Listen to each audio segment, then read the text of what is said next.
चलिए शुरू करते हैं।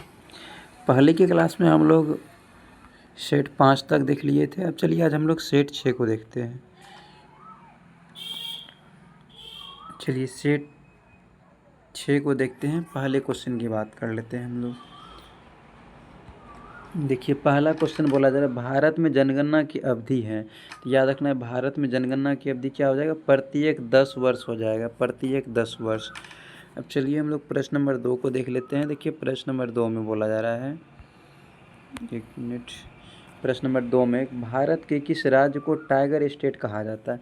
तो टाइगर स्टेट किसे कहा जाएगा, जहाँ पर टाइगर ज़्यादा कहाँ रहेगा, जहाँ पर कि ज़्यादा जंगल होगा। तो आप लोग को पता है कि जंगल यानी कि वन सबसे अधिक कहाँ पर है, मध्य प्रदेश में है। तो टाइगर भी सबसे अधिक मध्य प्रदेश में ही हो जाएगा। चलिए हम लोग प्रश्न नंबर 3 को देख लेते हैं। देखिए प्रश्न नंबर 3 में बोला जा रहा है विश्व का सबसे ऊंचाई पर स्थित टाइगर रिजर्व कौन सा है। तो विश्व का सबसे ऊंचाई पर स्थित टाइगर रिजर्व कौन सा हो जाएगा, याद रखना है नामदफा हो जाएगा, नामदफा। इसके बाद हम लोग प्रश्न नंबर 4 को देख लेते हैं। प्रश्न नंबर 4 में बोला जा रहा है भारत की कुल जनसंख्या कितनी है। तो भारत की कुल जनसंख्या की बात कर लेते हैं हम लोग, कितना हो जाएगा 121.8 करोड़ हो जाएगा, 08 करोड़ लगभग में, अप्रोक्स में इसको 121 करोड़ ही हम लोग बोलते हैं। इसके बाद प्रश्न नंबर 5 को देख लेते हैं। प्रश्न नंबर 5 में है विश्व की कुल जनसंख्या का कितना प्रतिशत जनसंख्या भारत में निवास करती है। तो भारत में याद रखना कितना प्रतिशत निवास करती है, 17% निवास करती है भारत में। चलिए हम अगला प्रश्न देख लेते हैं। प्रश्न नंबर 6 की बात कर लेते हैं। प्रश्न नंबर 6 में बोला जा रहा है, प्रश्न नंबर 6 में सर्वाधिक रामसर साइट वाला भारतीय राज्य है। सर्वाधिक रामसर साइट वाला भारतीय राज्य कौन सा हो जाएगा, तो याद रखना है तमिलनाडु हो जाएगा, तमिलनाडु। अब चलिए हम लोग अगला प्रश्न देख लेते हैं। प्रश्न नंबर 17, प्रश्न नंबर हम लोग 17 की बात कर लेते हैं। देखिए प्रश्न नंबर 17 में बोला जा रहा है कांवर ताल झील रामसर साइट स्थित है। तो कांवर ताल झील रामसर साइट कहाँ पर स्थित है, याद रखना है बिहार में है ये। कांवर ताल झील ये सब ये कहाँ हो जाएगा, रामसर साइट ये हो जाएगा बिहार में। अब चलिए हम लोग प्रश्न नंबर 8 की बात कर लेते हैं। प्रश्न नंबर 8 में बोला जा रहा है जनगणना किस अनुच्छेद में वर्णित है। जनगणना जो है किस अनुच्छेद में वर्णित है, तो याद रखना है कि 246, अनुच्छेद 246, आर्टिकल 246 में वर्णित है। अब चलिए हम लोग प्रश्न नंबर 9 की बात कर लेते हैं। प्रश्न नंबर 9 में बोला जा रहा है भारत में प्रथम जनगणना की शुरुआत लॉर्ड मेयो के शासनकाल में किस वर्ष की गई थी। तो भारत में सर्वप्रथम जनगणना की शुरुआत लॉर्ड मेयो के शासनकाल में किस वर्ष किया गया था, याद रखना है 1872 ईस्वी में किया गया था, 1872 ईस्वी में। चलिए हम लोग प्रश्न नंबर 10 की बात कर लेते हैं। प्रश्न नंबर 10 में बोला जा रहा है टाइगर मैन ऑफ इंडिया किसे कहा जाता है। टाइगर मैन ऑफ इंडिया की बात कर लेते हैं हम लोग, किसे कहा जाता है, तो कैलाश सांखला को कहा जाता है, कैलाश सांखला को कहा जाता है। टाइगर मैन ऑफ इंडिया किसे कहा जाता है, कैलाश सांखला को कहा जाता है। एक मिनट, ये जो लिखा हुआ है ज़्यादा मोटा हो जा रहा है, इसको थोड़ा हम छोटा कर लेते हैं, इसको थोड़ा छोटा कर लेते हैं। चलो ठीक है, चलिए ठीक है, रहने देते हैं। प्रश्न नंबर 11 को देख लेते हैं। प्रश्न नंबर 11 की हम लोग बात कर लेते हैं।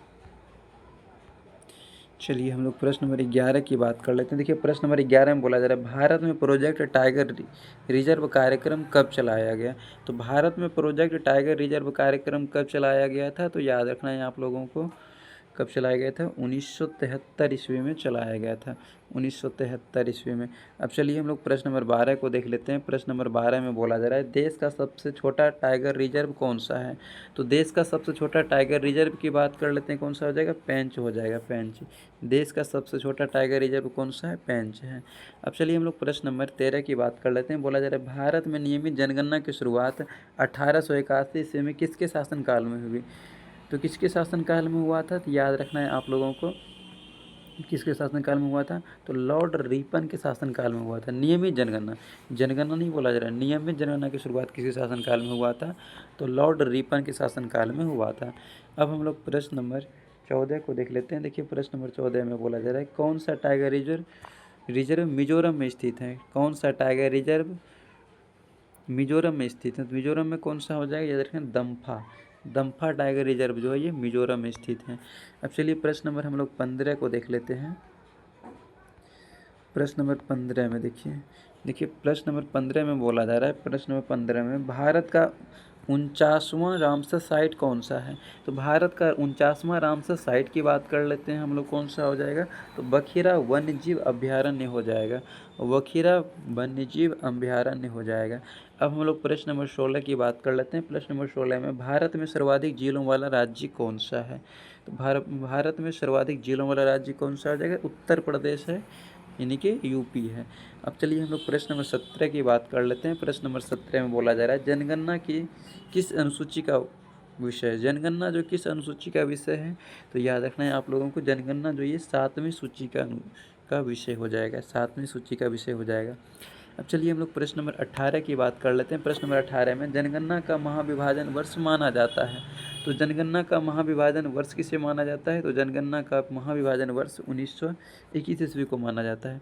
अच्छा, वॉइस में आप लोगों को प्रॉब्लम हो रहा होगा, चूँकि देखिए माइक हम लगाए नहीं है, माइक का बात है कि उसका थोड़ा प्रॉब्लम आ गया है, तो 1 से 2 दिन की बात है, दूसरा माइक आ जाएगा तो फिर माइक लग जाएगा, ठीक है। तो आज थोड़ा सा साउंड क्वालिटी थोड़ा सा लो दिख रहा होगा, पता चल रहा होगा, लो फील हो रहा होगा, चूँकि माइक है नहीं, फ़ोन का ही माइक से ये रिकॉर्ड हो रहा है। अब चलिए हम लोग प्रश्न नंबर 19 की बात कर लेते हैं। बोला जा रहा है पाकुई और नामदफा बाघ अभयारण्य किस राज्य में? पाकुई और नामदफा बाघ अभयारण्य किस राज्य में हो जाएगा? याद रखना है, अरुणाचल प्रदेश में हो जाएगा, अरुणाचल प्रदेश में। अब चलिए हम लोग प्रश्न नंबर 20 को देख लेते हैं। देखिए प्रश्न नंबर 20 में बोला जा रहा है कौन सा टाइगर रिजर्व असम में नहीं है? कौन सा असम में नहीं है बोला जा रहा है? देखिए मानस तो है ही, नामरी तो है ही, ओरांग भी है ही, कमलांग नहीं है, कमलांग इसका सही आंसर हो जाएगा। अब चलिए हम लोग प्रश्न नंबर 21 की बात कर लेते हैं। प्रश्न नंबर 21 में बोला जा रहा है भारत की कुल साक्षरता दर कितनी है? तो याद रखना है, भारत की कुल साक्षरता दर कितनी हो जाएगी? 73% हो जाएगा। भारत की कुल साक्षरता दर 73% हो जाएगी। अब हम लोग प्रश्न नंबर 22 की बात कर लेते हैं। विश्व जनसंख्या दिवस कब मनाया जाता है? तो याद रखना है आप लोग को, विश्व जनसंख्या दिवस कब मनाते हैं? 11 जुलाई को मनाया जाता है। विश्व जनसंख्या दिवस 11 जुलाई को मनाया जाता है। अब हम लोग प्रश्न नंबर 23 की बात कर लेते हैं। बोला जा रहा है भारत का 54वां tiger reserve Ranipur tiger reserve किस राज्य में स्थित है? किस राज्य में स्थित है? तो याद रखना है आप लोगों को, उत्तर प्रदेश में स्थित है, उत्तर प्रदेश में। इसके बाद 24 नंबर प्रश्न में बोला जा रहा है जनसंख्या का अध्ययन कहलाता है। जनसंख्या का अध्ययन क्या कहलाता है? डेमोग्राफी कहलाता है। जनसंख्या का अध्ययन क्या कहलाता है? डेमोग्राफी कहलाता है। देखिए कोचिंग वगैरह में अगर यदि जनसंख्या बढ़ाना है तो पहले डेमो देना पड़ता है, इसीलिए याद रखना है डेमोग्राफी। अब चलिए हम लोग प्रश्न नंबर 25 की बात कर लेते हैं। बोला जा रहा है कि स्वतंत्र भारत की पहली जनगणना किस वर्ष हुई? तो स्वतंत्र भारत की पहली जनगणना किस वर्ष हुई थी? याद रखना है आप लोग को, 1951 ईस्वी में हुई थी, 1951 ईस्वी में। इसके बाद हम लोग प्रश्न नंबर 26 की बात कर लेते हैं। बोला जा रहा है सबसे ज़्यादा आर्द्र भूमि वाला देश कौन सा है? सबसे ज़्यादा आर्द्र भूमि वाला देश की बात कर लेते हैं तो यूके हो जाएगा, यूनाइटेड किंगडम, यूनाइटेड किंगडम। अब हम लोग प्रश्न नंबर 27 की बात कर लेते हैं। प्रश्न नंबर 27 में भारत का जनसंख्या घनत्व प्रति वर्ग किलोमीटर है। तो भारत का जनसंख्या घनत्व प्रति वर्ग किलोमीटर कितना हो जाएगा? याद रखना है कि 382 व्यक्ति हो जाएगा, 382 व्यक्ति। अच्छा, अगर यदि इसका पीडीएफ चाहिए आप लोग को, तो पीडीएफ के लिए आप हमको व्हाट्सअप कर दीजिएगा, व्हाट्सअप में मैसेज कर दीजिएगा, नंबर दे रहे हैं 906091 और 693, इस पर व्हाट्सअप कर दीजिएगा। 9060916993 इस पर व्हाट्सअप कर दीजिएगा और बोल दीजिएगा कि मतलब किसका पीडीएफ चाहिए, रेलवे स्पीड का चाहिए, वॉल्यूम 2 का, तो बोल दीजिएगा, हम भेज देंगे, ठीक है। चलिए अब हम लोग प्रश्न नंबर 28 को देख लेते हैं। देखिए प्रश्न नंबर 28 में बोला जा रहा है भारत का लिंगानुपात प्रति 1000 पुरुष कितना है? तो भारत का लिंगानुपात की हम लोग बात कर लेते हैं, कितना हो जाएगा? 993 पुरुष हो जाएगा। अब चलिए हम लोग अगला देख लेते हैं।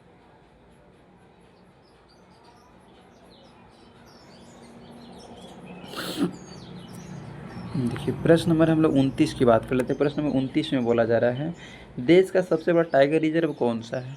देश का सबसे बड़ा टाइगर रिजर्व, तो आप लोगों को पता होगा देश का सबसे बड़ा टाइगर रिजर्व कौन सा है? नागार्जुन श्रीशैलम है। चलिए हम लोग देख लेते हैं किस ऑप्शन में है, नागार्जुन श्रीशैलम में दिया गया है। चलिए हम लोग ऑप्शन में देख लेते हैं। देखिए ऑप्शन नंबर बी में दिया गया है नागार्जुन श्रीशैलम, तो इसका सही आंसर क्या हो जाएगा? नागार्जुन श्रीशैलम हो जाएगा, नागार्जुन श्रीशैलम। अब चलिए हम लोग प्रश्न नंबर 30 की बात कर लेते हैं। देखिए प्रश्न नंबर 30 में बोला जा रहा है भारत में कुल महिला साक्षरता दर कितनी है। तो भारत में कुल महिला साक्षरता दर कितनी हो जाएगी, याद रखना है आप लोग को 64.6% हो जाएगा, 64.6%। इसके बाद 31 नंबर प्रश्न की बात कर लेते हैं। बोला जा रहा है तसोकर झील कहाँ स्थित है। तो तसोकर झील कहाँ पर स्थित हो जाएगा, लद्दाख में हो जाएगा। तसोकर झील कहाँ पर है, लद्दाख में। इसके बाद हम लोग प्रश्न नंबर 32 की बात कर लेते हैं। प्रश्न नंबर 32 में बोला जा रहा है विश्व आर्द्र भूमि दिवस कब मनाया जाता है। विश्व आर्द्र भूमि दिवस कब मनाया जाता है, तो याद रखना है 2 फरवरी को मनाया जाता है। विश्व आर्द्र भूमि दिवस कब मनाया जाता है, 2 फरवरी को मनाया जाता है। इसके बाद हम लोग प्रश्न नंबर 33 की बात कर लेते हैं। बोला जा रहा है भारत का पहला टाइगर रिजर्व कौन सा है। तो भारत का पहला टाइगर रिजर्व की बात कर लेते हैं, कौन सा हो जाएगा, जिम कॉर्बेट हो जाएगा। भारत का पहला टाइगर रिजर्व कौन सा हो जाएगा, जिम कॉर्बेट हो जाएगा। इसके बाद हम लोग प्रश्न नंबर 34 की बात कर लेते हैं। प्रश्न नंबर 34 की बात कर लेते हैं। बोला जा रहा है बिहार में स्थित एकमात्र टाइगर रिजर्व कौन सा है। तो बिहार में स्थित एकमात्र टाइगर रिजर्व की बात कर लेते हैं, कौन सा हो जाएगा, वाल्मीकि हो जाएगा। इसके बाद हम लोग प्रश्न नंबर 35 की बात कर लेते हैं। प्रश्न नंबर 35 में दीपोर बिल वन्यजीव अभयारण्य स्थित है। दीपोर बिल वन्यजीव अभयारण्य कहाँ पर स्थित है, तो याद रखना है आप लोग को असम में स्थित है। दीपोर बिल वन्यजीव अभयारण्य कहाँ पर है, असम में है। इसके बाद प्रश्न नंबर 36 की बात कर लेते हैं। बोला जा रहा है भारत का 53वां टाइगर रिजर्व कौन सा है। तो भारत का 53वां टाइगर रिजर्व की बात कर लेते हैं, गुरु घासीदास हो जाएगा। भारत का 53वां टाइगर रिजर्व कौन सा हो जाएगा, गुरु घासीदास।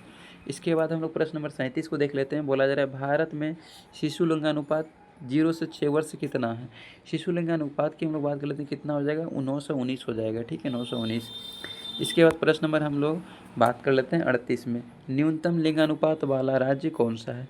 न्यूनतम लिंगानुपात वाला राज्य की बात कर लेते हैं, कौन सा हो जाएगा, हरियाणा हो जाएगा, ठीक है, हरियाणा हो जाएगा। इसके बाद हम लोग प्रश्न नंबर 39 की बात कर लेते हैं। प्रश्न नंबर 39 में है एकमात्र राज्य जहाँ जनसंख्या घटी है। एकमात्र राज्य जहाँ जनसंख्या घटी है कहाँ पर हो जाएगा, नागालैंड में हो जाएगा, ठीक है, नागालैंड में। याद रखना नाग ने काट लिया इसलिए वहाँ सब आदमी मर गया, जनसंख्या घट गया, ट्रिक याद रखना है।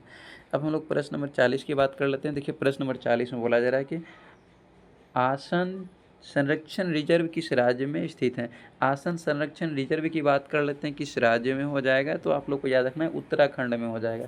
आसन संरक्षण रिजर्व किस राज्य में स्थित है, उत्तराखंड में है। इसके बाद हम लोग प्रश्न नंबर 41 की बात कर लेते हैं। बोला जा रहा है कौन सा टाइगर रिजर्व छत्तीसगढ़ में नहीं है। कौन सा टाइगर रिजर्व छत्तीसगढ़ में नहीं है, कौन सा नहीं है, याद रखना है, तो नागर होल जो है ये छत्तीसगढ़ में नहीं है। बाकी बात अच्छन कुमार, गुरु घासीदास, उदंती सीता नदी, ये सब छत्तीसगढ़ में है। इसके बाद हम लोग प्रश्न नंबर 42 की बात कर लेते हैं। प्रश्न नंबर 42 में है भारत के कितने राज्यों में बाघ पाए जाते हैं। तो भारत के कितने राज्य में बाघ पाया जाता है, याद रखना 18 राज्यों में बाघ पाया जाता है। इसके बाद हम लोग प्रश्न नंबर 43 की बात कर लेते हैं। बोला जा रहा है आर्द्र भूमि संरक्षण हेतु पहला सम्मेलन किस वर्ष हुआ था। तो आर्द्र भूमि संरक्षण हेतु पहला सम्मेलन किस वर्ष हुआ था, तो आप लोगों को याद रखना है 1971 ईस्वी में हुआ था। इसके बाद प्रश्न नंबर 44 को देख लेते हैं। प्रश्न नंबर 44 में बोला जा रहा है निम्नलिखित में कौन सा टाइगर रिजर्व ओडिशा राज्य में स्थित है। तो निम्नलिखित में कौन सा टाइगर रिजर्व ओडिशा राज्य में स्थित है, याद रखना है आप लोग को ए और सी दोनों, मतलब शिमलीपाल भी हो जाएगा, सतकोसिया भी हो जाएगा, ठीक है, दोनों हो जाएगा। तो देखिए प्रश्न ये सेट नंबर 6 तो ख़त्म हो गया। अब हम लोग सेट नंबर 7 को देख लेते हैं। सेट नंबर 7 देख लेते हैं। देखिए पहले 8 आ गया है, 8 आ गया है, तो 8 को अभी छोड़ देते हैं, पहले 7 पढ़ना है। पहले 7 को देख लेते हैं, इसके बाद 8 को देख लेंगे। चलिए सेट नंबर 7 को शुरू करते हैं। अच्छा PDF के लिए बता दिए थे आप लोग को, नंबर याद रखना है, फिर से लिख देते हैं। इस नंबर पर मैसेज कीजिएगा, व्हाट्सअप कर दीजिएगा 9060091693। इस पर आप हमको मैसेज कर दीजिएगा, PDF मिल जाएगा इसका, ठीक है। अब चलिए हम लोग सेट 7 को देख लेते हैं। सेट नंबर 7 में पहले क्वेश्चन की बात कर लेते हैं। देखिए सेट नंबर 7 में पहला क्वेश्चन क्या है, भारत की स्पेस एजेंसी का नाम क्या है। अच्छा एक बात याद रखना है कि देखिए ध्यान रखिएगा, इसमें अभी जो क्वालिटी जो है, ये वॉइस का क्वालिटी थोड़ा सा नॉर्मल लग रहा होगा। क्यों नॉर्मल है, क्योंकि अभी जो ये मोबाइल का माइक से भी रिकॉर्ड हो रहा है, वो माइक थोड़ा सा माइक में कुछ प्रॉब्लम आ गया है, टेक्निकल इशू आ गया, इसलिए उस माइक को अभी साइड कर दिए हैं। तो 1 से 2 दिन की बात है, ठीक हो जाएगा सब, ठीक है। चलिए हम लोग देख लेते हैं भारत की स्पेस एजेंसी का नाम क्या है। भारत की स्पेस एजेंसी का नाम हम लोग बात कर लेते हैं, क्या हो जाएगा, इसरो हो जाएगा, इसरो हो जाएगा, ठीक है, इंडियन स्पेस रिसर्च ऑर्गेनाइजेशन। चलिए हम लोग प्रश्न नंबर 2 की बात कर लेते हैं। प्रश्न नंबर 2 में बोला जा रहा है कि इसरो का मुख्यालय कहाँ है। इसरो का मुख्यालय की हम लोग बात कर लेते हैं। इसरो का मुख्यालय याद रखना है बंगलोर में। इसरो का फुल फॉर्म क्या होता है? इंडियन सर्विस रिसर्च ऑर्गेनाइजेशन हो जाएगा, ठीक है। अब चलिए हम लोग प्रश्न नंबर 3 की बात कर लेते हैं। प्रश्न नंबर 3 में देखिए बोला जा रहा है भारत के रॉकेट मैन के नाम से जाने जाते हैं।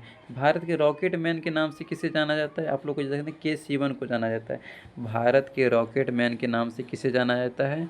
के सिवन को जाना जाता है, ठीक है। अब हम लोग प्रश्न नंबर 4 को देख लेते हैं। प्रश्न नंबर 4 में बोला जा रहा है रॉकेट वुमेन ऑफ इंडिया के नाम से किसे जाना जाता है? तो रॉकेट वुमेन ऑफ इंडिया के नाम से किसे जाना जाता है? आप लोगों को याद रखना है रितु करिधल को जाना जाता है, रितु करिधल। इसके बाद हम लोग प्रश्न नंबर 5 की बात कर लेते हैं। प्रश्न नंबर 5 में अंतरिक्ष का पितामह किसको माना जाता है? अंतरिक्ष का पितामह की बात कर लेते हैं, किसको माना जाता है? याद रखना विक्रम साराभाई को माना जाता है। अंतरिक्ष का पितामह किसे माना जाता है? विक्रम साराभाई को माना जाता है।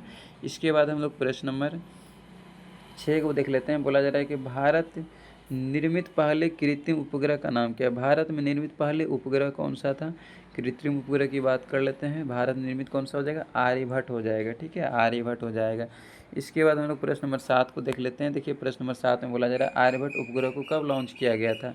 आर्यभट्ट उपग्रह को कब लॉन्च किया गया था? याद रखना है 19 अप्रैल 1975 ईस्वी में किया गया। 19 अप्रैल 1975 ईस्वी में लॉन्च किया गया था। इसके बाद हम लोग प्रश्न नंबर 8 को देख लेते हैं। प्रश्न नंबर 8 में बोला जा रहा है आर्यभट्ट उपग्रह लॉन्च के समय देश के प्रधानमंत्री कौन थे? आर्यभट्ट उपग्रह लॉन्च के समय देश के प्रधानमंत्री कौन थे? तो याद रखना है आप लोग को इंदिरा गांधी थे। कौन थे? इंदिरा गांधी, इंदिरा गांधी। इसके बाद हम लोग प्रश्न नंबर 9 की बात कर लेते हैं। प्रश्न नंबर 9 में बोला जा रहा है मंगल मिशन यानी मोम MOM किस वर्ष लॉन्च किया गया?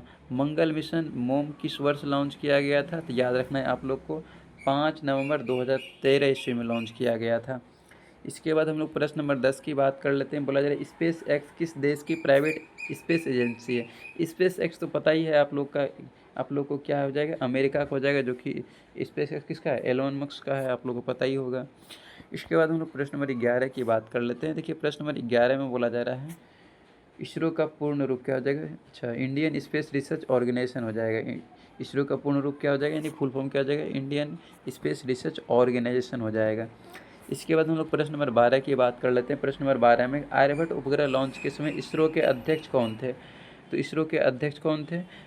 आर्यभट्ट उपग्रह लॉन्च के समय इसरो के अध्यक्ष कौन थे? तो याद रखना है आप लोगों को सतीश धवन हो जाएगा, ठीक है, सतीश धवन। इसके बाद हम लोग प्रश्न नंबर 13 की बात कर लेते हैं। प्रश्न नंबर 13 में भारत का पहला शैक्षणिक उपग्रह कौन सा है? तो भारत का पहला शैक्षणिक उपग्रह की हम लोग बात कर लेते हैं, कौन सा हो जाएगा? ईडूसेट हो जाएगा, EDUSAT, ईडूसेट हो जाएगा। इसके बाद हम लोग प्रश्न नंबर 14 की बात कर लेते हैं। देखिए प्रश्न नंबर 14 की हम लोग बात कर लेते हैं। देखिए प्रश्न नंबर 14 में बोला जा रहा है, प्रश्न नंबर 14 में भारत का पहला संचार उपग्रह कौन सा है? याद रखना है आप लोग को भारत का पहला संचार उपग्रह कौन सा हो जाएगा? एप्पल हो जाएगा, ठीक है, एप्पल हो जाएगा। इसके बाद हम लोग प्रश्न नंबर 15 को देख लेते हैं। देखिए प्रश्न नंबर 15 में बोला जा रहा है, प्रश्न नंबर 15 में है अंतरिक्ष में जाने वाली भारतीय मूल की प्रथम महिला का नाम क्या है? अंतरिक्ष में जाने वाली भारतीय मूल की प्रथम महिला का नाम की हम लोग बात कर लेते हैं, क्या हो जाएगा? कल्पना चावला हो जाएगा, ठीक है, कल्पना चावला। इसके बाद हम लोग प्रश्न नंबर 16 की बात कर लेते हैं। बोला जा रहा है अंतरिक्ष में जाने वाला प्रथम जानवर कौन सा है? तो लाइका कुतिया थी, आप लोग को पता ही होगा, रूस से भेजा गया था। इसके बाद हम लोग प्रश्न नंबर 17 की बात कर लेते हैं। प्रश्न नंबर 17 में चंद्रयान 2 को कब लॉन्च किया गया था? तो चंद्रयान 2 को कब लॉन्च किया गया था? आप लोग को पता ही कि 22 जुलाई 2019 ईस्वी में लॉन्च किया गया था। 22 जुलाई 2019 ईस्वी में लॉन्च किया गया था। इसके बाद हम लोग प्रश्न नंबर 18 की बात कर लेते हैं। प्रश्न नंबर 18 में बोला जा रहा है चंद्रयान 2 मिशन के लैंडर का क्या नाम था? चंद्रयान 2 मिशन के लैंडर का नाम की बात कर लेते हैं, क्या हो जाएगा? तो विक्रम हो जाएगा, विक्रम, विक्रम। इसके बाद हम लोग प्रश्न नंबर 19 की बात कर लेते हैं। प्रश्न नंबर 19 में बोला जा रहा है चंद्रयान 2 मिशन के रोवर का क्या नाम था? चंद्रयान 2 मिशन के रोवर का नाम की बात कर लेते हैं, क्या हो जाएगा? तो प्रज्ञान था, प्रज्ञान, प्रज्ञान। इसके बाद हम लोग प्रश्न नंबर 20 की बात कर लेते हैं। प्रश्न नंबर 20 में बोला जा रहा है सतीश धवन स्पेस सेंटर कहाँ स्थित है? तो सतीश धवन स्पेस सेंटर की हम लोग बात कर लेते हैं, कहाँ पर स्थित है? ये हो जाएगा श्रीहरिकोटा में, श्रीहरिकोटा, आंध्र प्रदेश। इसके बाद हम लोग प्रश्न नंबर 21 की बात कर लेते हैं। प्रश्न नंबर 21 में अंतरिक्ष में जाने वाले प्रथम व्यक्ति कौन थे? तो अंतरिक्ष में जाने वाले प्रथम व्यक्ति की बात कर लेते हैं, कौन हो जाएगा? यूरी गागरिन हो जाएगा। कौन हो जाएगा? Yuri Gagarin. इसके बाद हम लोग प्रश्न नंबर 22 की बात कर लेते हैं। प्रश्न नंबर 22 में बोला जा रहा है अंतरिक्ष में जाने वाली प्रथम महिला कौन थी? तो अंतरिक्ष में जाने वाले प्रथम महिला की बात कर लेते हैं, वेलेंटीना तेरेस्कोवा हो जाएगा, वेलेंटीना तेरेस्कोवा। इसके बाद हम लोग प्रश्न नंबर 23 की बात कर लेते हैं। प्रश्न नंबर 23 में अंतरिक्ष में जाने वाले पहले एशियाई कौन थे? तो अंतरिक्ष में जाने वाले पहले एशियाई की बात कर लेते हैं, क्या हो जाएगा? फाम तुआन पे हो जाएगा, फाम तुआन पे हो जाएगा। इसके बाद हम लोग प्रश्न नंबर 24 की बात कर लेते हैं। प्रश्न नंबर 24 में बोला जा रहा है PSLV का पूर्ण रूप क्या है? PSLV का पूरा नाम पूछा जा रहा है, तो क्या हो जाएगा? PSLV का पूरा नाम पूछा जा रहा है, तो ये हो जाएगा पोलर सैटेलाइट लॉन्च व्हीकल हो जाएगा, पोलर सैटेलाइट लॉन्च व्हीकल हो जाएगा। इसके बाद हम लोग प्रश्न नंबर 25 की बात कर लेते हैं। प्रश्न नंबर 25 में बोला जा रहा है कि GSLV का पूर्ण रूप क्या है, यानी GSLV का पूरा नाम पूछा जा रहा है। तो GSLV का पूरा नाम क्या हो जाएगा, याद रखना है आप लोग को।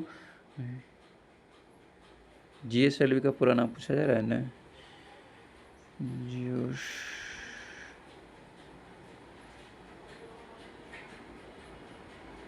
अच्छा, जियोस सैरोनिकस सैटेलाइट लॉन्च व्हीकल हो जाएगा, ऑप्शन नंबर ए हो जाएगा। इसके बाद हम लोग प्रश्न नंबर 26 की बात कर लेते हैं। प्रश्न नंबर 26 में बोला जा रहा है मंगलयान किस रॉकेट से लॉन्च किया गया? तो मंगलयान को किस रॉकेट से लॉन्च किया गया था? तो याद रखना है आप लोग को PSLV C-25 से लॉन्च किया गया था। इसके बाद हम लोग प्रश्न नंबर 27 की बात कर लेते हैं। प्रश्न नंबर 27 में बोला जा रहा है चंद्रयान-1 किस रॉकेट से लॉन्च किया गया था? तो चंद्रयान-1 को किस रॉकेट से लॉन्च किया गया था? याद रखना है आप लोग को PSLV C-11 से लॉन्च किया गया था। इसके बाद प्रश्न नंबर 28 की बात कर लेते हैं हम लोग। प्रश्न नंबर 28 में बोला जा रहा है इसरो का आदर्श वाक्य क्या है? तो क्या था? मानव जाति की सेवा और अंतरिक्ष प्रौद्योगिकी हो जाएगा। इसके बाद हम लोग प्रश्न नंबर 29 की बात कर लेते हैं। चलिए हम लोग प्रश्न नंबर 29 को देख लेते हैं।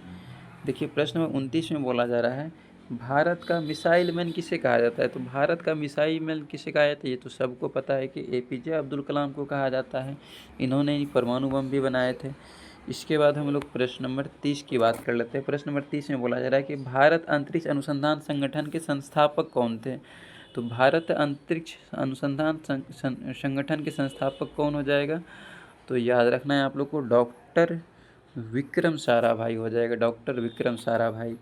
इसके बाद प्रश्न नंबर 31 की बात कर लेते हैं। प्रश्न नंबर 31 में विक्रम साराभाई अंतरिक्ष स्टेशन कहाँ स्थित है?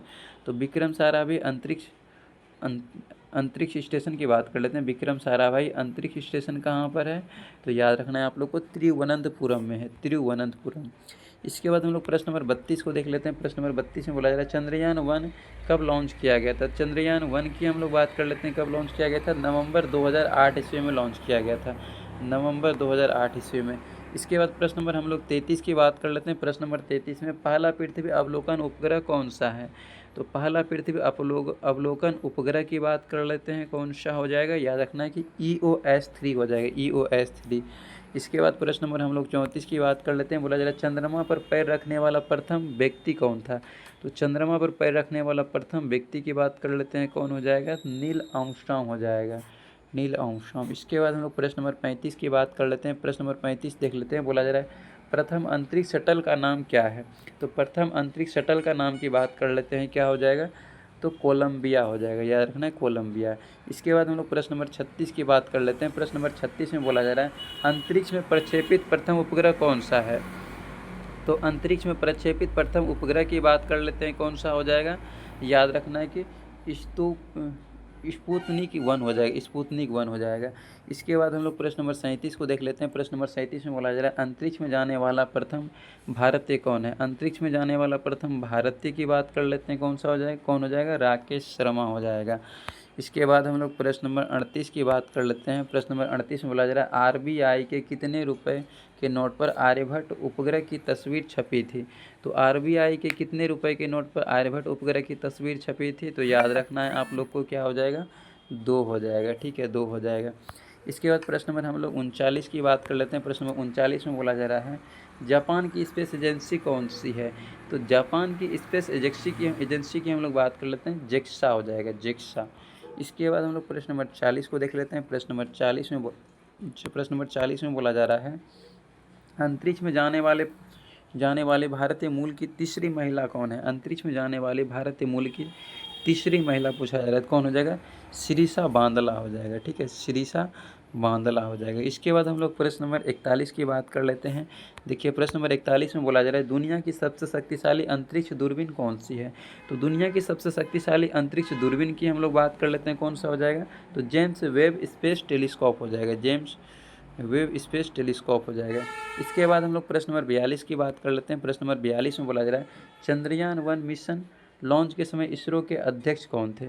तो चंद्रयान-1 मिशन लॉन्च के समय इसरो के अध्यक्ष की बात कर लेते हैं, कौन हो जाएगा?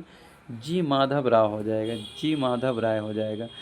अब चलिए हम लोग प्रश्न नंबर 7 प्रश्न बोल रहे हैं, हम लोग सेट 7 को देख लिया, हम लोग सेट 8 को देख लेते हैं। ठीक है, सेट 6 सेट 7 पूरा हो गया है, सब सेट 8 को देख लेते हैं, इसके बाद सेट 9 को देख लेंगे। चलिए सेट 8 को देख लेते हैं। चलिए सेट 8 यहाँ पर है। चलिए हम लोग सेट 8 को देख लेते हैं। देखिए सेट 8 में पहला क्वेश्चन बोला जा रहा है। सेट 8 में प्रथम क्वेश्चन की बात कर लेते हैं। देखिए सेट 8 में प्रथम क्वेश्चन बोला जा रहा है कि प्रथम अंतर्राष्ट्रीय पर्यावरण सम्मेलन किया गया। तो प्रथम अंतर्राष्ट्रीय पर्यावरण सम्मेलन की बात कर लेते हैं, कहाँ पर किया गया था? स्टॉकहोम में किया गया था, याद रखना है, स्टॉकहोम में। इसके बाद हम लोग प्रश्न नंबर 2 को देख लेते हैं। प्रश्न नंबर 2 में बोला जा रहा है पृथ्वी दिवस कब मनाया जाता है? तो पृथ्वी दिवस कब मनाया जाता है? याद रखना है 22 अप्रैल को मनाया जाता है। पृथ्वी दिवस 22 अप्रैल को मनाया जाता है। इसके बाद हम लोग प्रश्न नंबर 3 की बात कर लेते हैं। बोला जा रहा है विश्व ओजोन संरक्षण दिवस किस तिथि को मनाया जाता है? विश्व ओजोन संरक्षण दिवस की बात कर लेते हैं, कब मनाया जाता है? तो 16 सितंबर को मनाया जाता है। ठीक है, 16 सितंबर। इसके बाद हम लोग प्रश्न नंबर 4 को देख लेते हैं। बोला जा रहा है जैविक घटक का कौन भाग नहीं है? जैविक घटक का कौन भाग नहीं है? याद रखना है आप लोग को, वायु हो जाएगा, वायु। इसके बाद हम लोग प्रश्न नंबर 5 की बात कर लेते हैं। प्रश्न नंबर 5 में ओजोन परत को नष्ट कौन करता है? तो याद रखना है आप लोग को, ओजोन परत को कौन नष्ट करता है? CFC यानी क्लोरोफ्लोरोकार्बन हो जाएगा। इसके बाद प्रश्न नंबर हम लोग 6 की बात कर लेते हैं। बोला जा रहा है प्रथम पृथ्वी सम्मेलन कहाँ पर की गई थी?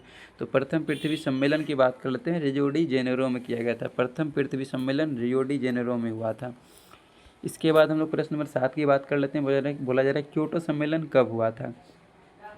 तो क्योटो सम्मेलन की हम लोग बात कर लेते हैं, कब हुआ था? 1997 ईस्वी में हुआ था क्योटो सम्मेलन। इसके बाद प्रश्न नंबर 8 की हम लोग बात कर लेते हैं। प्रश्न नंबर 8 में बोला जा रहा है पारा प्रदूषण से प्रभावित अंग कौन है? तो पारा प्रदूषण से प्रभावित अंग की हम लोग बात कर लेते हैं, कौन सा हो जाएगा? मस्तिष्क हो जाएगा, याद रखना है, मस्तिष्क। इसके बाद हम लोग प्रश्न नंबर 9 की बात कर लेते हैं। प्रश्न नंबर 9 में बोला जा रहा है कि राष्ट्रीय जल नीति की घोषणा कब की गई? राष्ट्रीय जल नीति की घोषणा हम लोग बात कर लेते हैं, कब किया गया था? तो 2002 ईस्वी में किया गया था, 2002 ईस्वी में। इसके बाद हम लोग प्रश्न नंबर 10 की बात कर लेते हैं। प्रश्न नंबर 10 में बोला जा रहा है ओजोन परत के संरक्षण से संबंधित मटेरियल सम्मेलन कब किया गया? तो कब किया गया था? याद रखना है कि 16 सितंबर 1987 ईस्वी में किया गया था। इसके बाद हम लोग प्रश्न नंबर 11 की बात कर लेते हैं। बोला जा रहा है राष्ट्रीय वन नीति कब लागू किया गया? तो राष्ट्रीय वन नीति की बात कर लेते हैं, तो 1988 ईस्वी में किया गया था। इसके बाद हम लोग प्रश्न नंबर 12 की बात कर लेते हैं। प्रश्न नंबर 12 में बोला जा रहा है पारितंत्र शब्द का प्रयोग सर्वप्रथम किसने किया? तो पारितंत्र शब्द का प्रयोग सर्वप्रथम किसने किया था? याद रखना है, JC टॉन्सले ने किया था, JC टॉन्सले ने। इसके बाद हम लोग प्रश्न नंबर 13 की बात कर लेते हैं। प्रश्न नंबर 13 में बोला जा रहा है भोपाल के यूनियन कार्बाइड फैक्ट्री में मिथाइल आइसोसाइनाइड का गैस का रिसाव कब हुआ था? भोपाल के यूनियन कार्बाइड फैक्ट्री में मिथाइल आइसोसाइनाइड का गैस का रिसाव कब हुआ था? याद रखना है आप लोगों को, कब हुआ था? 1984 ईस्वी में हुआ था। इसके बाद हम लोग प्रश्न नंबर 14 की बात कर लेते हैं। बोला जा रहा है सर्वाधिक अस्थायी पारिस्थितिकी कौन है? सर्वाधिक अस्थायी पारिस्थितिकी की बात कर लेते हैं, कौन सा हो जाएगा? महानगर हो जाएगा। ठीक है, महानगर हो जाएगा। इसके बाद प्रश्न नंबर हम लोग 15 की बात कर लेते हैं। प्रश्न नंबर 15 में जैव विविधता दिवस कब मनाई जाती है? तो 22 मई को मनाया जाता है। जैव विविधता दिवस कब मनाया जाता है? 22 मई को मनाया जाता है। जैव विविधता दिवस कब मनाया जाता है? 22 मई को मनाया जाता है। अब चलिए हम लोग प्रश्न नंबर 16 की बात कर लेते हैं। प्रश्न नंबर 16 में पर्यावरण की कार्यात्मक इकाई क्या है? तो पर्यावरण की कार्यात्मक इकाई की बात कर लेते हैं, क्या हो जाएगा? पारितंत्र हो जाएगा। इसके बाद हम लोग प्रश्न नंबर 17 की बात कर लेते हैं। एक मिनट थोड़ा सा छोटा कर देते हैं, ज़्यादा जूम हो गया है। चलिए अब हम लोग प्रश्न नंबर 17 की बात कर लेते हैं। ठीक है, प्रश्न नंबर 17 में है नदियों में जल प्रदूषण की माप किसके माध्यम से की जाती है? तो किसके माध्यम से की जाती है? ऑक्सीजन की घुली हुई मात्रा से की जाती है। ठीक है, ऑक्सीजन की घुली हुई मात्रा से। इसके बाद प्रश्न नंबर 18 की हम लोग बात कर लेते हैं। बोला जा रहा है विश्व पर्यावरण दिवस कब मनाया जाता है। विश्व पर्यावरण दिवस की बात कर लेते हैं, 5 जून को मनाया जाता है। विश्व पर्यावरण दिवस 5 जून को मनाया जाता है। इसके बाद प्रश्न नंबर 19 में बोला जा रहा है क्योटो प्रोटोकॉल कब से प्रभावित हुआ क्योटो प्रोटोकॉल की बात कर लेते हैं, कब से प्रभावित हुआ था। याद रखना है आप लोग को, 2005 ईस्वी से प्रभावी हुआ था। इसके बाद हम लोग प्रश्न नंबर 20 की बात कर लेते हैं। बोला जाए पृथ्वी का औसत तापमान कितना है। तो पृथ्वी का औसत तापमान की बात कर लेते हैं, 14 डिग्री सेल्सियस हो जाएगा। ठीक है, 14 डिग्री सेल्सियस। इसके बाद हम लोग प्रश्न नंबर 21 की बात कर लेते हैं। प्रश्न नंबर 21 में निम्नलिखित में ग्लोबल वार्मिंग को प्रभावित करने वाला मुख्य कारक कौन है। निम्नलिखित में ग्लोबल वार्मिंग को प्रभावित करने वाला मुख्य कारक की बात कर लेते हैं, क्या हो जाएगा। तो ये हो जाएगा सी नंबर, यानी कि CO2 हो जाएगा। ठीक है, कार्बन डाइऑक्साइड हो जाएगा। इसके बाद हम लोग प्रश्न नंबर 22 की बात कर लेते हैं। प्रश्न नंबर 22 में है वायु प्रदूषक शीशा से प्रभावित अंग कौन है। तो वायु प्रदूषक शीशा से प्रभावित अंग की बात कर लेते हैं, तो क्या हो जाएगा, उदर हो जाएगा, उदर। इसके बाद हम लोग प्रश्न नंबर 23 की बात कर लेते हैं। प्रश्न नंबर 23 में क्योटो सम्मेलन का मुख्य उद्देश्य क्या था। क्योटो सम्मेलन का मुख्य उद्देश्य की बात कर लेते हैं, तो क्या हो जाएगा, CO2 को कम करना हो जाएगा, CO2 को कम करना। इसके बाद प्रश्न नंबर 24 की बात कर लेते हैं। बोला जा रहा है पारितंत्र में ऊर्जा का मुख्य स्रोत क्या है। तो पारितंत्र में ऊर्जा का मुख्य स्रोत क्या हो जाएगा, याद रखना है, सूर्य हो जाएगा, सूर्य। इसके बाद हम लोग प्रश्न नंबर 25 की बात कर लेते हैं। बोला जा रहा है प्रथम बार इकोलॉजी शब्द का उपयोग कब किसने किया था। प्रथम बार इकोलॉजी शब्द का उपयोग किसने किया था, रीटर ने किया था, याद रखना है, रीटर ने। इसके बाद प्रश्न नंबर हम लोग 26 की बात कर लेते हैं। प्रश्न नंबर 26 में है सर्वप्रथम ग्रीन हाउस गैसों की संकल्पना किसने किया था। तो सर्वप्रथम ग्रीन हाउस गैसों की संकल्पना किसने किया था, याद रखना है आप लोग को, जोसेफ फोरियर ने किया था, जोसेफ फोरियर ने। इसके बाद प्रश्न नंबर 27 की बात कर लेते हैं। विश्व वन दिवस कब मनाई जाती है। विश्व वन दिवस की बात कर लेते हैं हम लोग, कब मनाया जाता है। विश्व वन दिवस याद रखना 21 मार्च को मनाया जाता है, विश्व वन दिवस 21 मार्च को। इसके बाद हम लोग प्रश्न नंबर 28 की बात कर लेते हैं। विलुप्त हो रहे प्राणियों का संबंध किससे है। तो विलुप्त हो रहे प्राणियों का संबंध की बात कर लेते हैं, किससे हो जाएगा, रेड डाटा बुक से हो जाएगा। विलुप्त हो रहे प्राणियों का संबंध रेड डाटा बुक से है। इसके बाद हम लोग प्रश्न नंबर 29 की बात कर लेते हैं। बोला जा रहा है विश्व जल दिवस कब मनाई जाती है। विश्व जल दिवस की हम लोग बात कर लेते हैं, 22 मार्च को मनाया जाता है। विश्व जल दिवस 22 मार्च को मनाया जाता है। इसके बाद हम लोग अगला प्रश्न देख लेते हैं। प्रश्न नंबर हम लोग 30 की बात कर लेते हैं। देखिए प्रश्न नंबर 30 में बोला जा रहा है, प्रश्न नंबर 30 में भारत सरकार ने पर्यावरण संरक्षण अधिनियम कब लागू किया। तो भारत सरकार ने पर्यावरण संरक्षण अधिनियम कब लागू किया था। तो याद रखना है आप लोग को, कब लागू किया था। तो ये क्या था, 1986 ईस्वी में लागू किया था। इसके बाद हम लोग प्रश्न नंबर 31 की बात कर लेते हैं। प्रश्न नंबर 31 में है विश्व पर्यावरण संरक्षण दिवस कब मनाया जाता है। याद रखना है आप लोग को, विश्व पर्यावरण संरक्षण दिवस 26 नवंबर को मनाया जाता है। इसके बाद हम लोग प्रश्न नंबर 32 की बात कर लेते हैं। बोला जा रहा है पर्यावरण संरक्षण के लिए कार्य करने वाली अंतर्राष्ट्रीय एजेंसी कौन सी है। पर्यावरण संरक्षण के लिए कार्य करने वाली अंतर्राष्ट्रीय एजेंसी की हम लोग बात कर लेते हैं, क्या हो जाएगा, ग्रीन पीस हो जाएगा, ग्रीन पीस हो जाएगा। इसके बाद हम लोग प्रश्न नंबर 33 की बात कर लेते हैं। बोला जा रहा है राष्ट्रीय पर्यावरण अनुसंधान केंद्र कहाँ स्थित है। तो राष्ट्रीय पर्यावरण अनुसंधान केंद्र की बात कर लेते हैं, कहाँ पर हो जाएगा, नागपुर में हो जाएगा, नागपुर में। इसके बाद प्रश्न नंबर हम लोग 34 की बात कर लेते हैं। बोला जा रहा है राष्ट्रीय पर्यावरण नीति की घोषणा कब की गई। राष्ट्रीय पर्यावरण नीति की बात कर लेते हैं, इसकी घोषणा कब किया गया था। राष्ट्रीय पर्यावरण नीति की घोषणा 2004 ईस्वी में किया गया था। इसके बाद हम लोग प्रश्न नंबर 35 को देख लेते हैं। बोला जा रहा है पारिस्थितिकी विज्ञान केंद्र कहाँ स्थित है। तो पारिस्थितिकी विज्ञान केंद्र की हम लोग बात कर लेते हैं, कहाँ पर हो जाएगा, बेंगलुरु में हो जाएगा।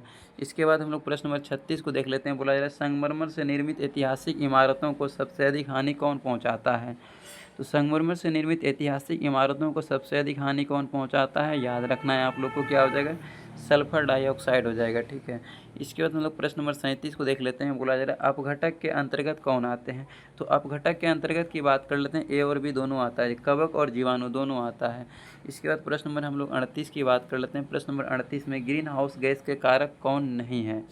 ग्रीन हाउस गैस के कारक कौन नहीं है, याद रखना है आप लोग को, कौन सा नहीं हो जाएगा, ऑक्सीजन नहीं हो जाएगा। इसके बाद हम लोग प्रश्न नंबर 39 की बात कर लेते हैं। बोला जा रहा है विश्व आर्द्रभूमि दिवस कब मनाया जाता है। तो विश्व आर्द्रभूमि दिवस की बात कर लेते हैं, कब मनाया जाता है, 2 फरवरी को मनाया जाता है। इसके बाद हम लोग प्रश्न नंबर 40 की बात कर लेते हैं। बोला जा रहा है ऊर्जा पिरामिड सदैव होती है। तो ऊर्जा पिरामिड सदैव कैसी होती है, याद रखना है आप लोग को, सीधा होती है, सीधा। इसके बाद हम लोग प्रश्न नंबर 41 की बात कर लेते हैं। बोला जा रहा है जनित पर्यावरणीय प्रदूषण कहलाता है। तो मानव जनित पर्यावरणीय प्रदूषण क्या कहलाता है, याद रखना, एंथ्रोपोजेनिक कहलाता है, एंथ्रोपोजेनिक। इसके बाद प्रश्न नंबर हम लोग 42 देख लेते हैं। बोला जा रहा है जैव विघटित प्रदूषक क्या है। तो जैव विघटित प्रदूषक क्या हो जाएगा, याद रखना है, वाहित मल हो जाएगा। जैव विघटित प्रदूषक क्या हो जाएगा, वाहित मल। इसके बाद प्रश्न नंबर हम लोग 43 देख लेते हैं। बोला जा रहा है एस्बेस्टॉस धूल से प्रभावित अंग है। तो एस्बेस्टॉस धूल से प्रभावित अंग कौन सा हो जाएगा, तो एस्बेस्टॉस से प्रभावित अंग कौन सा हो जाएगा, फेफड़ा हो जाएगा। इसके बाद प्रश्न नंबर 44 देख लेते हैं। बोला जा रहा है वायु प्रदूषक CO किसे प्रभावित करता है। तो वायु प्रदूषक CO किसे प्रभावित करता है, याद रखना है, रक्त को प्रभावित कर देता है। ठीक है, रक्त को प्रभावित कर देता है। तो सेट 8 भी क्लियर हो गया। अब चलिए हम लोग सेट 9 को देख लेते हैं। सेट 9 और सेट 10 को देख लेंगे, इसके बाद ये क्लास इन कर देंगे। इसके बाद फिर 11 से 15 फिर हम लोग अगली क्लास में देख लेंगे। चलिए अब हम लोग सेट 10 नहीं, सेट 8 तक हो गया है ना, सेट 9 देख लेते हैं।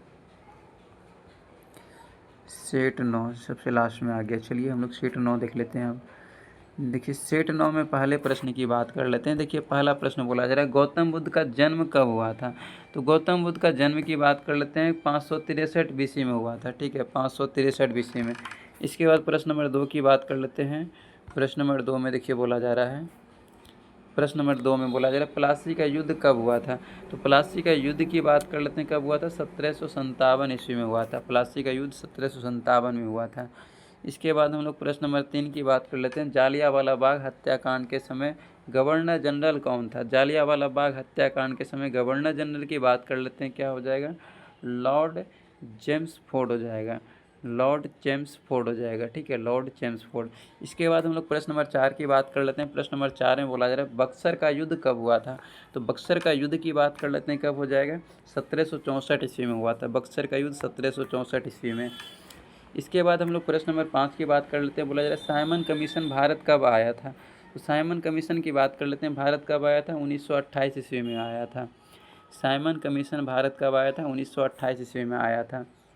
इसके बाद प्रश्न नंबर 6 की बात कर लेते हैं। बोला जा रहा है 1857 ईस्वी के विद्रोह के समय भारत का गवर्नर जनरल कौन था। तो 1857 ईस्वी के विद्रोह के समय भारत का गवर्नर जनरल की बात कर लेते हैं, कौन सा हो जाएगा, तो लॉर्ड कैनिंग हो जाएगा।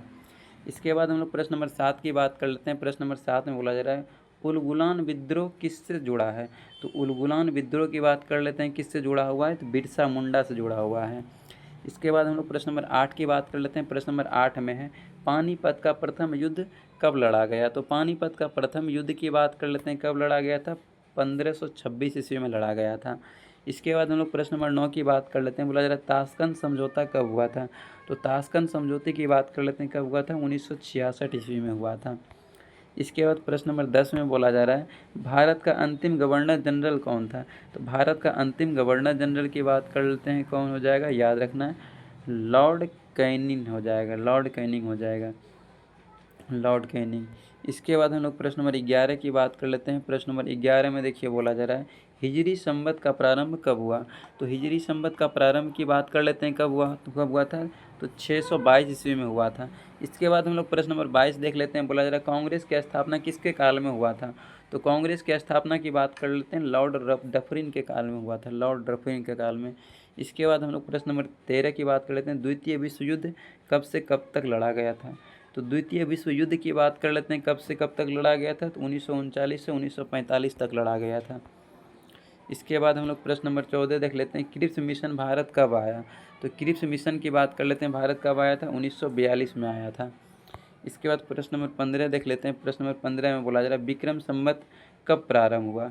तो विक्रम संवत की बात कर लेते हैं हम लोग, कब प्रारंभ हुआ था, 58 BC में हुआ था, 58 BC में। इसके बाद हम लोग प्रश्न नंबर 16 देख लेते हैं। प्रश्न नंबर 16 में बोला जा रहा है बंगाल के अस्थायी बंदोबस्त लागू किसने किया था। बंगाल में अस्थायी बंदोबस्त किसने लागू किया था, लॉर्ड कॉर्नवालिस ने किया था। चलिए हम लोग ऑप्शन में देख लेते हैं कहाँ पर है, लॉर्ड कॉर्नवालिस। अस्थायी बंदोबस्त किसने लागू किया था, लॉर्ड कॉर्नवालिस। देखिए ऑप्शन नंबर C में है लॉर्ड कॉर्नवालिस, तो इसका सही आंसर हो जाएगा लॉर्ड कॉर्नवालिस। इसके बाद हम लोग प्रश्न नंबर 17 देख लेते हैं। प्रश्न नंबर 17 में बोला जा रहा है सती प्रथा पर प्रतिबंध किसने लगाया था। तो सती प्रथा पर प्रतिबंध किसने लगाया था, याद रखना, लॉर्ड विलियम बेंटिक ने लगाया था। सती प्रथा पर प्रतिबंध किसने लगाया था? लॉर्ड विलियम बेंटिक ने लगाया था। अब हम लोग प्रश्न नंबर 18 को देख लेते हैं। बोला जा रहा है बंगाल में द्वैध शासन की स्थापना किसने किया? तो बंगाल में द्वैध शासन की स्थापना की बात कर लेते हैं। किसने किया था? रॉबर्ट क्लाइव ने किया था, रॉबर्ट क्लाइव ने। इसके बाद हम लोग प्रश्न नंबर 19 को देख लेते हैं। बोला जा रहा है फ्रांस की क्रांति कब हुई थी? तो फ्रांस की क्रांति की बात कर लेते हैं, कब हुआ था? 1789 ईस्वी में हुआ था। इसके बाद प्रश्न नंबर 20 की देख लेते हैं। प्रश्न नंबर 20 में बोला जा रहा है कोलकाता, मद्रास एवं मुंबई में उच्च न्यायालय की स्थापना किसके शासनकाल में किया गया था? तो कोलकाता, मद्रास एवं मुंबई में उच्च न्यायालय की स्थापना किसके शासनकाल में हुआ था? तो याद रखना है आप लोग को, क्या हो जाएगा? लॉर्ड कैनिंग के शासनकाल में हुआ था। इसके बाद हम लोग प्रश्न नंबर 21 की बात कर लेते हैं। प्रश्न नंबर 21 में कोलकाता में फोर्ट विलियम कॉलेज की स्थापना किसके द्वारा करवाया गया था? तो कोलकाता में फोर्ट विलियम कॉलेज की स्थापना की बात कर लेते हैं, किसके द्वारा करवाया गया था? याद रखना, लॉर्ड वेलेजली के द्वारा करवाया गया था। अच्छा हाँ, पीडीएफ चाहिए होगा इसका तो आप लोग मैसेज कर दीजिएगा, व्हाट्सअप कर दीजिएगा। नंबर दे रहे हैं 906000916993। आप मैसेज कर दीजिएगा, इस पर पीडीएफ मिल जाएगा। चलिए अब हम लोग प्रश्न नंबर 22 की बात कर लेते हैं। प्रश्न नंबर 22 में बोला जा रहा है असहयोग आंदोलन कब शुरू हुआ? तो असहयोग आंदोलन कब शुरू हुआ था? याद रखना है आप लोग को, 1920 ईस्वी में शुरू हुआ था। इसके बाद हम लोग प्रश्न नंबर 23 की बात कर लेते हैं। प्रश्न नंबर 23 में बोला जा रहा है पानीपत का तीसरा युद्ध कब लड़ा गया? तो पानीपत का तीसरे युद्ध की बात कर लेते हैं, कब लड़ा गया था? तो 1761 ईस्वी में लड़ा गया था, 1761 ईस्वी में। इसके बाद हम लोग प्रश्न नंबर 24 की बात कर लेते हैं। बोला जा रहा है बंगाल का प्रथम गवर्नर जनरल कौन था? तो बंगाल का प्रथम गवर्नर जनरल की बात कर लेते हैं, कौन हो जाएगा? वारन हेस्टिंग हो जाएगा। इसके बाद हम लोग प्रश्न नंबर 25 की बात कर लेते हैं। बोला जा रहा है प्रथम फैक्ट्री अधिनियम किसके शासनकाल में पहली बार पारित किया गया? प्रथम फैक्ट्री अधिनियम किसके शासनकाल में पहली बार पारित किया गया था? तो याद रखना है आप लोगों को, लॉर्ड रिपन के शासनकाल में हुआ था। इसके बाद हम लोग प्रश्न नंबर 26 की बात कर लेते हैं। बोला जा रहा है रूस की क्रांति किस वर्ष हुई थी? तो रूस की क्रांति की बात कर लेते हैं, किस वर्ष हुआ था? 1917 ईस्वी में हुआ था। इसके बाद हम लोग प्रश्न नंबर 27 की बात कर लेते हैं। बोला जा रहा है भारत में अस्थायी स्वशासन की जनक कौन था? भारत में अस्थायी स्वशासन के जनक कौन था? याद रखना है आप लोग को, कौन हो जाएगा? लॉर्ड रिपन हो जाएगा, लॉर्ड रिपन। इसके बाद हम लोग प्रश्न नंबर 28 की बात कर लेते हैं। बोला जा रहा है प्रथम विश्व युद्ध कब से कब तक चला था? तो प्रथम विश्व युद्ध की बात कर लेते हैं, कब से कब तक चला था? तो 1914 से 1918 ईस्वी तक चला था। इसके बाद हम लोग प्रश्न नंबर 29 की बात कर लेते हैं। बोला जा रहा है बंगाल विभाजन किसके शासनकाल में हुआ था? तो बंगाल विभाजन की बात कर लेते हैं, किसके शासनकाल में हुआ था? लॉर्ड कर्जन के शासनकाल में हुआ था। इसके बाद प्रश्न नंबर हम लोग 30 की बात कर लेते हैं। बोला जा रहा है बंगाल विभाजन रद्द किसके शासनकाल में हुआ था? तो बंगाल विभाजन रद्द की बात कर लेते हैं, लॉर्ड हार्डिंग के शासनकाल में हुआ था, लॉर्ड हार्डिंग के शासनकाल में। इसके बाद प्रश्न नंबर हम लोग 31 की बात कर लेते हैं। बोला जा रहा है 1899 से 1900 ईस्वी के मुंडा क्रांति के नेता कौन थे? तो 1899 से 1900 क्रांति के मुंडा क्रांति के नेता कौन थे? याद रखना है आप लोग को, कौन हो जाएगा? ये बिरसा मुंडा हो जाएगा, ठीक है, बिरसा मुंडा हो जाएगा। इसके बाद हम लोग प्रश्न नंबर 32 को देख लेते हैं। देखिए प्रश्न नंबर 32 में बोला जा रहा है, प्रश्न नंबर 32 में है, बोला जा रहा है भारत में होम रूल लीग की स्थापना 1917 ईस्वी में किसके शासनकाल में किया गया था? तो भारत में होम रूल लीग की स्थापना 1917 ईस्वी में किसके शासनकाल में किया गया था? तो याद रखना है आप लोग को, लॉर्ड चेम्सफोर्ड के शासनकाल में किया गया था। इसके बाद हम लोग प्रश्न नंबर 33 की बात कर लेते हैं। बोला जा रहा है चीन की क्रांति कब हुई थी? तो चीन की क्रांति की बात कर लेते हैं, कब हुआ था? 1911 ईस्वी में हुआ था। इसके बाद हम लोग प्रश्न नंबर 34 की बात कर लेते हैं। प्रश्न नंबर 34 में मुस्लिम लीग की स्थापना कब की गई थी? तो मुस्लिम लीग की स्थापना की बात कर लेते हैं, 1906 ईस्वी में किया गया था। इसके बाद हम लोग प्रश्न नंबर 35 देख लेते हैं। प्रश्न नंबर 35 में बोला जा रहा है भारत में सहायक संधि की शुरुआत पहली बार किस अंग्रेज गवर्नर जनरल के द्वारा किया गया था? किसके काल में किया गया था? तो याद रखना है आप लोगों को, किसके काल या फिर किसके शासनकाल में? तो हो जाएगा लॉर्ड वेलेजली के शासनकाल में हुआ था। इसके बाद प्रश्न नंबर हम लोग 36 की बात कर लेते हैं। पानीपत का द्वितीय युद्ध कब लड़ा गया था? तो पानीपत का द्वितीय युद्ध की बात कर लेते हैं, 1556 ईस्वी में लड़ा गया था। इसके बाद प्रश्न नंबर हम लोग 37 को देख लेते हैं। प्रश्न नंबर 37 में ठगी प्रथा किसके शासनकाल में समाप्त हुई? तो ठगी प्रथा की बात कर लेते हैं, किसके शासनकाल में समाप्त हुई थी? लॉर्ड विलियम बेंटिक के शासनकाल में समाप्त हुई थी। इसके बाद हम लोग प्रश्न नंबर 38 को देख लेते हैं। बोला जा रहा है शक संवत कब शुरू किया गया था?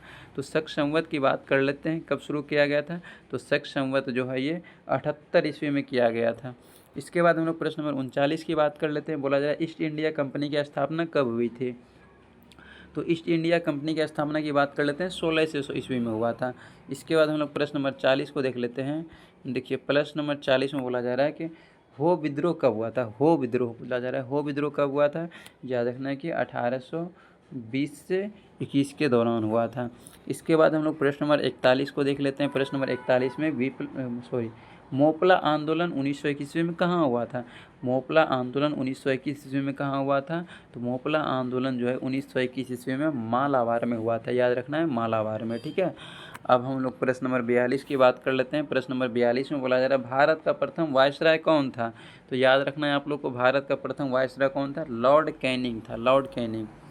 इसके बाद हम लोग प्रश्न नंबर 43 की बात कर लेते हैं। बोला जा रहा है भारत में डाक तार तथा रेल व्यवस्था किसके काल में शुरू हुआ था, तो भारत में डाक तार तथा रेल व्यवस्था किसके काल में शुरू हुआ था, याद रखना है आप लोग को, ये हो जाएगा लॉर्ड डलहौजी के काल में हुआ था, लॉर्ड डलहौजी के काल में। इसके बाद हम लोग प्रश्न नंबर 44 को देख लेते हैं। बोला जा रहा है सुरक्षा प्रकोष्ठ नीति किससे संबंधित है, तो सुरक्षा प्रकोष्ठ नीति की बात कर लेते हैं, किससे संबंधित हो जाएगा, तो ये हो जाएगा वारेन हेस्टिंग से संबंधित हो जाएगा।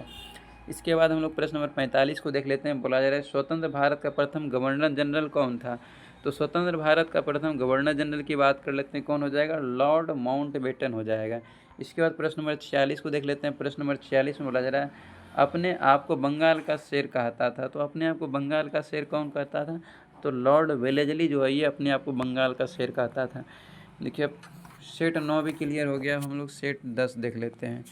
सेट 10 देख लेंगे, उसके बाद फिर अब हम लोग अगली क्लास में देखेंगे सेट 11 से।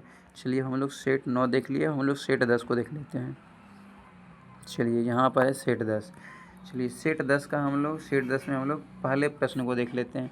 देखिए फर्स्ट प्रश्न बोला जा रहा है कि विश्व का सबसे बड़ा द्वीप कौन सा है, तो विश्व का सबसे बड़ा द्वीप तो सबको पता है कि ग्रीनलैंड हो जाएगा, लेकिन द्वीप समूह बोला जाएगा तब इंडोनेशिया हो जाएगा, ठीक है।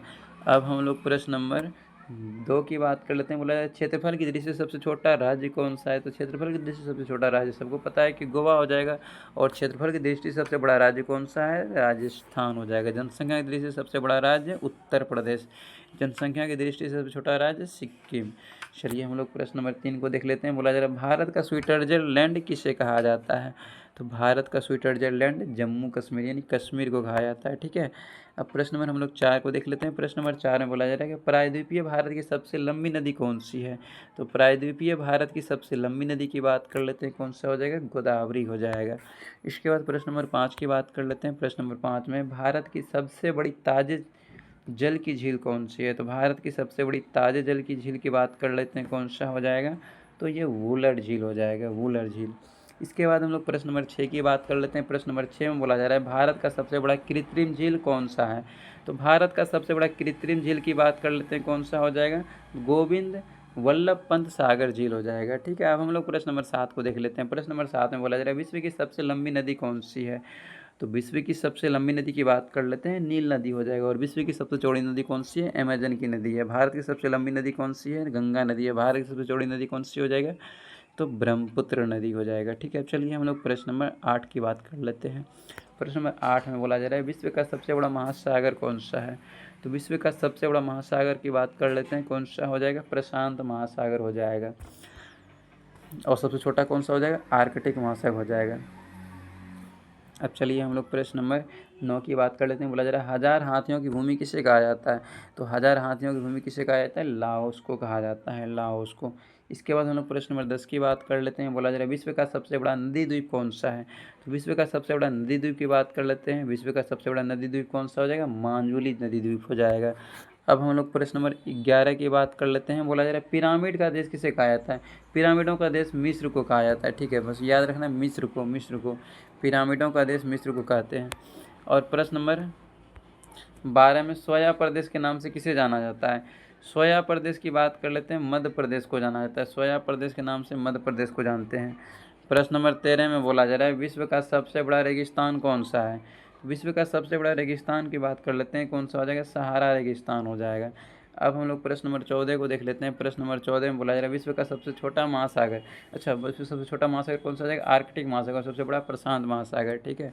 प्रश्न नंबर हम लोग 15 की बात कर लेते हैं। प्रश्न नंबर 15 में क्षेत्रफल में सबसे बड़ा केंद्र शासित राज्य कौन सा है? क्षेत्रफल में सबसे बड़ा केंद्र शासित राज्य कौन सा हो जाएगा? लद्दाख हो जाएगा। सबसे छोटा लक्षद्वीप हो जाएगा। ठीक है, अब चलिए हम लोग प्रश्न नंबर 16 को देख लेते हैं। प्रश्न नंबर 16 में बोला जा रहा है, प्रश्न नंबर 16 की बात कर लेते हैं। बोला जा रहा है बुलंद दरवाज़ा कहाँ पर स्थित है? तो आप लोगों को पता होगा बुलंद दरवाज़ा कहाँ पर है।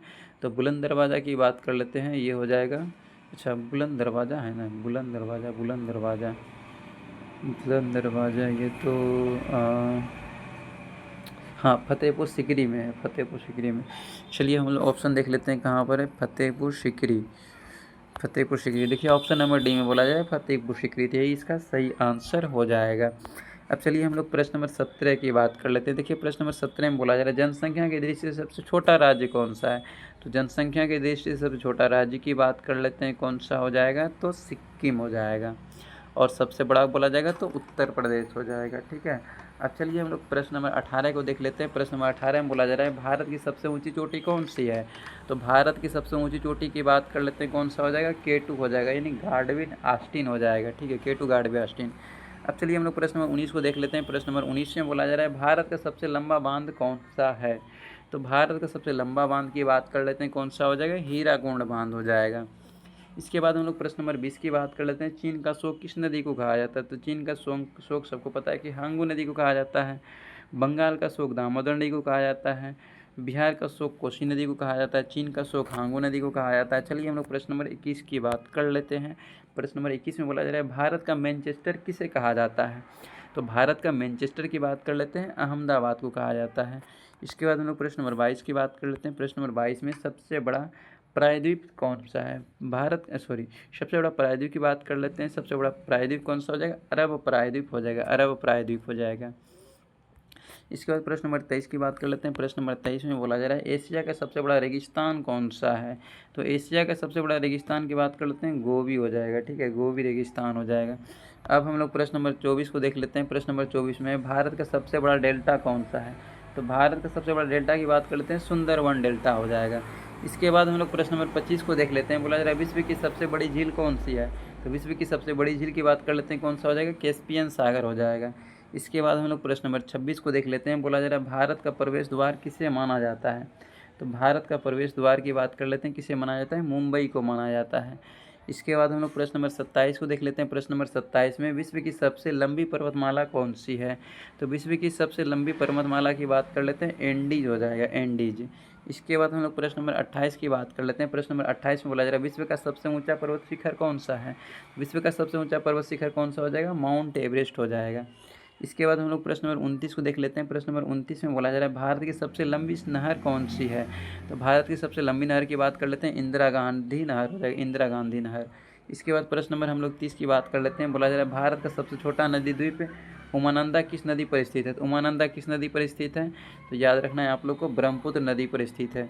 इसके बाद प्रश्न नंबर 31 को देख लेते हैं। प्रश्न नंबर 31 में है भारत में सबसे लंबी सहायक नदी कौन सी है? तो भारत में सबसे लंबी सहायक नदी की बात कर लेते हैं, कौन सा हो जाएगा? ये भारत में सबसे लंबी सहायक नदी पूछा जा रहा है, तो ये यमुना हो जाएगा। अब चलिए हम लोग प्रश्न नंबर 32 को देख लेते हैं। प्रश्न नंबर 32 में बोला जा रहा है, प्रश्न नंबर 32 में देखिए बोला जा रहा है, प्रश्न नंबर 32 में भारत का पेरिस किस शहर को कहा जाता है? तो भारत का पेरिस की बात कर लेते हैं, किस शहर को कहा जाता है? तो जयपुर को कहा जाता है। भारत का पेरिस जयपुर शहर को कहा जाता है। इसके बाद प्रश्न नंबर हम लोग 33 की बात कर लेते हैं। बोला जा रहा है आंसुओं का प्रवेश द्वार किसे कहा जाता है? तो आंसुओं का प्रवेश द्वार की बात कर लेते हैं, तो बॉब अल मंदब को कहा जाता है, बॉब अल मंदब को। इसके बाद हम लोग प्रश्न नंबर 34 की बात कर लेते हैं। बोला जा रहा है भारत का सबसे बड़ा मस्जिद जामा मस्जिद कहाँ पर है? भारत का सबसे बड़ा मस्जिद जामा मस्जिद कहाँ पर है? ये तो दिल्ली में है, सबको पता है। इसके बाद प्रश्न नंबर 35 देख लेते हैं। बोला जा रहा है भारत का सबसे बड़ा रेगिस्तान कौन सा है? तो याद रखना है भारत का सबसे बड़ा रेगिस्तान कौन सा हो जाएगा? थार रेगिस्तान हो जाएगा।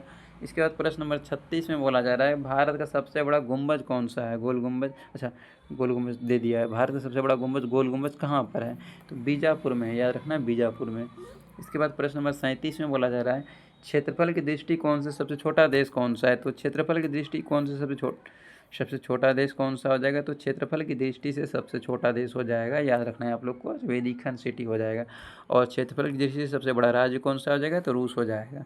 इसके बाद प्रश्न नंबर हम लोग 38 की बात कर लेते हैं। बोला जा रहा है मध्य रात्रि के सूर्य का देश किसे कहा जाता है? तो नॉर्वे को कहा जाता है।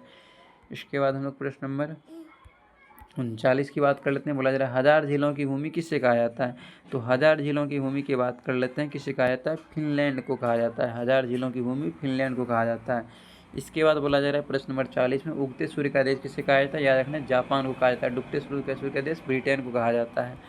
अब चलिए हम लोग प्रश्न नंबर 41 की बात कर लेते हैं। बोला जाए क्षेत्रफल की दृष्टि से सबसे बड़ा राज्य कौन सा है? तो राजस्थान हो जाएगा। सबसे छोटा राज्य पूछा जाएगा तो गोवा हो जाएगा। जनसंख्या की दृष्टि से सबसे बड़ा राज्य पूछा जाएगा तो यूपी हो जाएगा, उत्तर प्रदेश। जनसंख्या की दृष्टि से सबसे छोटा राज्य कौन सा हो जाएगा? सिक्किम हो जाएगा। अब 42 नंबर प्रश्न में बोला जा रहा है भारत का सबसे ऊंचा बांध कौन सा है? तो आप लोग को सभी को पता है कि भारत का सबसे ऊंचा बांध कौन सा हो जाएगा? टिहरी बांध हो जाएगा। टिहरी बांध हो जाएगा। इसके बाद हम लोग प्रश्न नंबर 43 की बात कर लेते हैं। प्रश्न नंबर 43 में विश्व का सबसे बड़ा द्वीप कौन सा है? विश्व का सबसे बड़ा द्वीप, अच्छा द्वीप समूह पूछा जाएगा। द्वीप पूछा जाएगा तो ग्रीनलैंड हो जाएगा। द्वीप समूह पूछा गया तो इंडोनेशिया हो जाएगा। चलिए हम लोग अगला देख लेते हैं। प्रश्न नंबर 44 में बोला जा रहा है भारत में सर्वाधिक वर्षा किस स्थान पर होती है? तो कहाँ पर होती है? मानसीनराम मेघालय में होती है। और सबसे अधिक कहाँ पे होती है? मानसीनराम मेघालय में। सबसे कम कहाँ होता है? लेह लद्दाख में। अब हम लोग प्रश्न नंबर 45 की बात कर लेते हैं। भारत में सबसे कम वर्षा किस स्थान पर होती है? तो लेह लद्दाख में होता है। ठीक है। अब प्रश्न नंबर हम लोग 46 देख लेते हैं। बोला जनसंख्या की दृष्टि से सबसे बड़ा राज्य कौन सा है? जनसंख्या की दृष्टि से सबसे बड़ा राज्य सबको पता है कि उत्तर प्रदेश हो जाएगा। सबसे छोटा पूछा जाएगा तो सिक्किम हो जाएगा। अब चलिए हम लोग प्रश्न नंबर 47 की बात कर लेते हैं। भारत की सबसे लंबी नदी कौन सी? सबको पता है गंगा नदी है। भारत की सबसे चौड़ी नदी पूछा जाएगा तो ब्रह्मपुत्र नदी हो जाएगा। ठीक है। तो PDF अगर यदि आप लोग को चाहिए होगा तो मैसेज कर दीजिएगा। नंबर दे रहे हैं 9060009169 व्हाट्सअप कीजिएगा। ओनली व्हाट्सअप कीजिएगा। ठीक है। चलिए तो आज के लिए इतना ही रहने देते हैं। बाकी बात देखिए इसके बाद जो बचा हुआ है सेट 11 से 15 तक, इसको हम लोग अगली क्लास में देख लेंगे। ठीक है। आज के लिए इतना ही रहने देते हैं।